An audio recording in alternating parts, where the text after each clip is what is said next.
नमस्कार दोस्तों। और एक बहुत दुखद घटना जो अमेरिका से आ रही है वो वाकई सबको चौंका दिया है, क्योंकि ये घटना पहली बार अमेरिका की धरती पे हो रहा है। और आज तक ऐसा कभी नहीं हुआ था अमेरिका के इतिहास में कि एक तिब्बती कार्यकर्ता जो है वो आत्मदाह कर ले।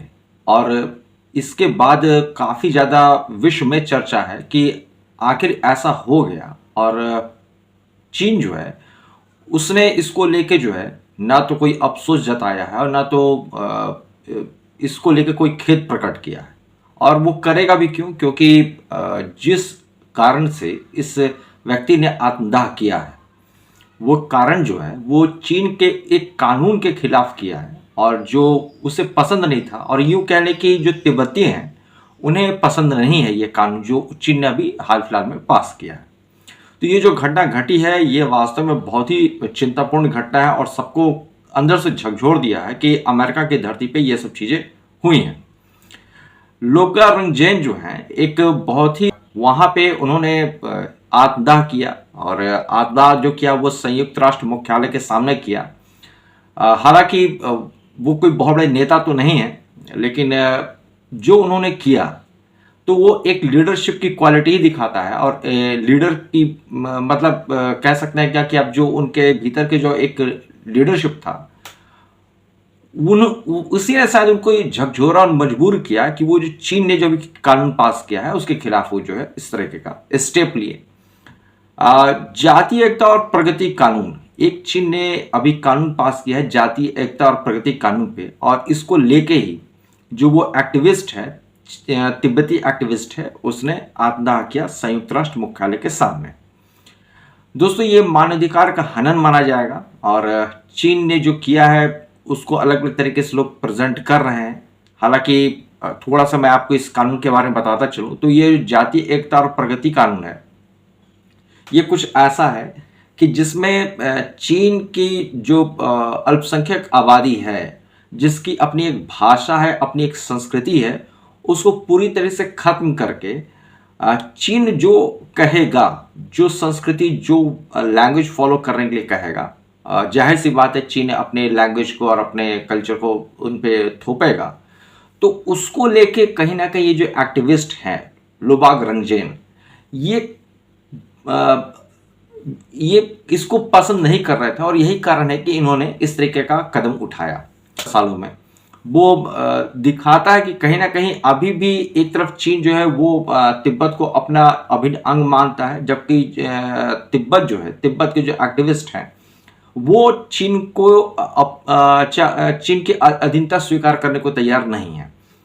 अच्छा, एक खास बात यह है कि इनकी जो एग्जाइल गवर्नमेंट है, निर्वासित सरकार है, वो लंबे समय से भारत से चल रही है, और कब तक चलेगी इसके बारे में कोई कुछ कह भी नहीं सकता है। हालांकि ये अकेली घटना नहीं निर्वासित सरकार की, अफगानिस्तान में भी यही हुआ जब अशरफ घनी जो है वो छोड़ के चले गए, भाग गए तालिबान के आने के बाद। जब वो देश को छोड़ के चले गए तो उनके जो वाइस प्रेसिडेंट थे साले जो थे, उन्होंने भी कोशिश की कि वो एग्जाइल गवर्नमेंट चला, लेकिन नहीं चला पाए। शेख हसीना के साथ भी यही हुआ था, जब वो तख्ता पलट हो गया था तो ऐसे खबरें आ रही थी कि अब यहाँ भारत से ही निर्वासित सरकार चलेगी। तो निर्वासित सरकार जो है दोस्तों तब चलती तब बनती है जब उस देश पे जो वर्तमान सरकार होती है उस सरकार को हटा के कोई दूसरा देश कब्जा कर लेता है।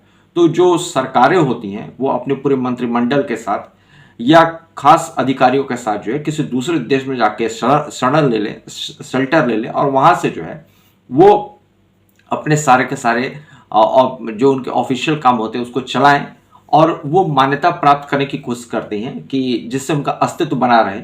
और एक तरह से आप कह सकते हैं कि ये मूवमेंट भी है जो चलता रहता है विदेशी धरती से।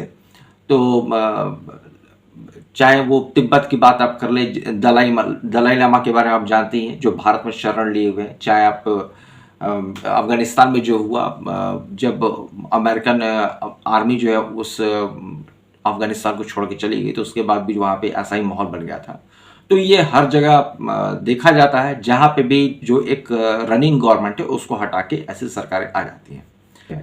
तिब्बत को लेके या फिर जो चीन जो है वो ताइवान को लेके भी कभी कभी कहता है कि ताइवान जो है वो चीन का अभिन्न अंग है। आपने ये भी सुना होगा कि चीन जो है वो दावा करता रहता है कि ताइवान जो है वो चीन का अभिन्न अंग है, जबकि ताइवान कहता है कि भाई वो एक स्वतंत्र देश है और उसको चीन के अस्तित्व से कुछ लेना देना नहीं है। लेकिन बार बार चीन जो है वो धमकी देता रहता है ताइवान को कि वो कभी भी अटैक कर देगा और उससे अपने कब्जे में ले लेगा। आज नहीं तो कल इस पे लोगों को सोचना ही पड़ेगा कि तिब्बत कब तक चीन के अधीन रहेगा। चीन ने जब तिब्बत के ऊपर कब्जा किया तो दोस्तों उसके दो तीन कारण थे, जिसमें से पहला कारण तो ये था कि दक्षिण पश्चिमी सीमा को जो है वो सुरक्षित करो, और दूसरा जो प्राकृतिक संसाधन तिब्बत के पास है उसका दोहन करो और चीन की इकोनॉमी को, चीन की अर्थव्यवस्था को मजबूत करो। चीन का भारत से कोई डायरेक्ट बॉर्डर टच नहीं होता था, बीच में बफर स्टेट के तौर पर तिब्बत था। लेकिन आज जो है वो चीन जो है वो तिब्बत को पहले कब्जे में लेता है और आज जो है उसका बॉर्डर जो है वो भारत से लगता है।